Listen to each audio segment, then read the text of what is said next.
What's up guys, it's your boy Wizard from the Loadout bringing you a new series on Destiny PvP, but before we start, let's go over a disclaimer.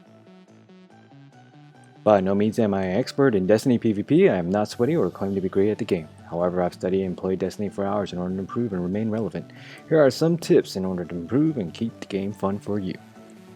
Alright, let's get started. To be successful in any first-person shooter, you have to multitask. Whether it's reading your radar while lining up a shot or sliding into cover to avoid gunfire, it all starts from recognizing proper positioning and good angles. Positioning and angles will vary from map to map. Understanding your position in relationship to your opponent and cover is going to be key to survival in the Crucible. So you ask, what's a good angle? A good angle allows you to see a shooting lane while not exposing yourself to crossfire. Before you can understand what a good position or angle is, you have to know the lanes of your map. The best way to know a map's lanes is being aware of where all the action happens and are generally the cleanest sightlines of the map. Let's look at Rusted Lands as an example. Alright, Rusted Lands. Rusted Lands has several lanes where a majority of the gunfights will happen. One of the main lanes is the area around Water Tower and bottom field to Sea Yard and Truck. This is also a sniper lane, so be careful when peeking into these lanes. It is very important that you are aware of how much control of the map your team may have. If your opponent has pushed as far as top field and you are engaging in the battles in bottom field, you will be at a bad angle and you will be exposed to gunfire from top field. Even if your team is controlling the top field, you must be aware that an opponent can come up from the tunnel and flank you if you have no one contesting that area for you. So be constantly watching your radar for potential threats from that mid lane. Alright, let's talk angles. Here you can see I'm playing the bottom field lane, but I'm using the water tower to cover me from top field, and I can use it as cover if I begin to lose the gunfight. The radar indicates that there are two potential threats, so poking out from the water tower and aiming down sights into the lane will provide me the best opportunity for a successful gunfight. Here I was able to get the kill and get back to cover. Here you can see I'm playing the top field to B special lane. In my opinion, the top field position is an all-around tough angle to stay out of harm's way. In this situation, I saw an opportunity to engage in some gunfights. As I begin to lose health and look to get cover, I throw a grenade and back up to get cover from my immediate threat. However, because my angle was bad, I got collapsed on and exposed to another threat. Once you become familiar with map angles, you can anticipate where your opponents will be and be better prepared for gunfights and engagements. Learn to move between angles and you will minimize your threats and give yourself more opportunities to win gunfights. Alright, now that we've gone over angles, let's get into positioning. Positioning is about spatial awareness. Use your environment and levels to improve your chances of winning and surviving gunfights.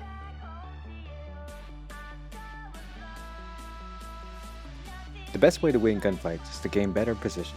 Since I can't consistently 3-shot, I use better positioning to help improve my chances of winning gunfights. Use your radar to anticipate where your enemy will be. Position yourself in an area that allows you to get cover if you are losing your gunfight. Know your exit routes and have a backup plan. Positioning yourself also requires you to strafe while firing. Strafing allows you to create a moving target and allows you to move into another angle or into cover. Here I encounter two opponents. Strafing allows me to avoid the grenade, reset my position, and change my angle to take fire on the second opponent. I am losing the gun battle with the second opponent, but I move to cover, which allows my teammates to close in on the gunfight and allows me time to recover. Aim down your sights as you round corners to prepare and anticipate gunfights. I like to call this pre-aiming. Never run out into a lane without being prepared to fire, especially when your radar is showing an enemy will be there. You want to get the drop on your enemy, which means you want to be able to get the first shot off, so if you miss a shot or land the same amount of shots, you can land the kill or at worst trade a kill. While pre-aiming, be sure to place your reticle at the level where your opponent's chest or head will be. I'm anticipating the opponent will be peeking at the top of the stairs, so I assume their head and chest will be exposed. Anticipating where your opponent's body will come with being familiar with the map and a basic understanding of depth and size of a guardian in relationship to objects. Use your radar and position to anticipate an opponent entering your sight line. Grenades are a great way to apply some damage and give you an immediate advantage. Here you can see as I go on an ammo run, I get pursued by an opponent. The radar indicates that the opponent is jumping up from the lower water tower side.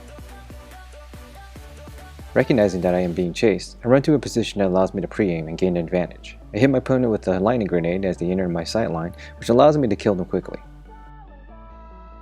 Now that we have some basic understanding of lanes, angles, positioning, and levels, let's look at how to apply those techniques while making in-game decisions.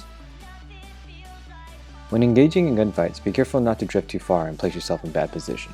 You can easily expose yourself and be out in the open. Here you can see I drift outside the protection of the water tower. As I begin to lose the gunfight, I look to get cover from the water tower, but I'm too far exposed and cannot gain cover from the water tower from my angle.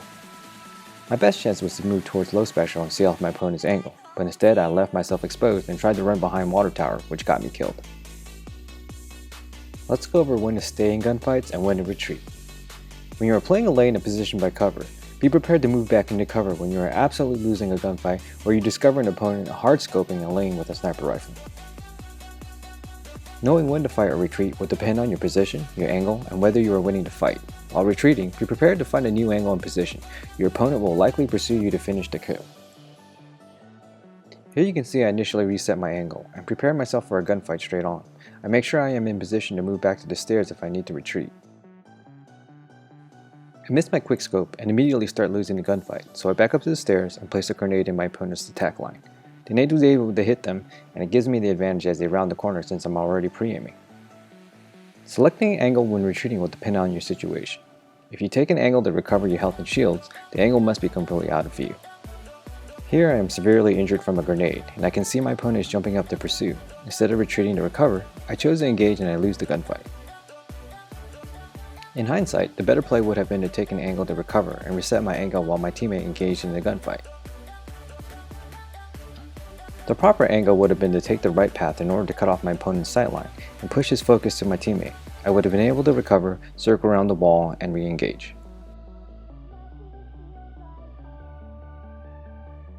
If the distance between you and your opponent is short, you will likely have to sprint to cover and you will have to use angles to stay out of harm's way. Using a grenade can add seconds to your escape or see off a lane and prevent your opponent from pursuing. If the distance is longer, you have an opportunity to set up a new angle and reset. You can prepare for your opponent entering your new lane by using their aggressiveness against them. This is also an opportunity to bait your opponent into pursuing you into teammates. Be aware of your radar because you might be retreating into another opponent. At the end of the day, you know your ability is the best. Stay in gunfights you are confident you can win. This has been some basics for how to position and play angles. Each map is different and your abilities will dictate how you use these tips. Alright, let's summarize. Be aware of your angles, don't expose yourself to crossfire, and minimize areas where you can be shot at. Study the maps and get familiar with the best angles. Position yourself in areas that allow you options to get cover or escape so you can reset. Be aggressive by constantly moving yourself into good positions in order to collapse on your opponents. Remember, good positioning does not mean camping. Get familiar with objects and levels within a map, and use radar to gain better position. Know when to retreat and know when to stay in gunfights. You know your abilities the best, and you can determine whether or not to retreat or continue. So those were some very basic tips to help you be successful in Destiny PvP, or any FPS for that matter. Like I said, I'm not sweaty.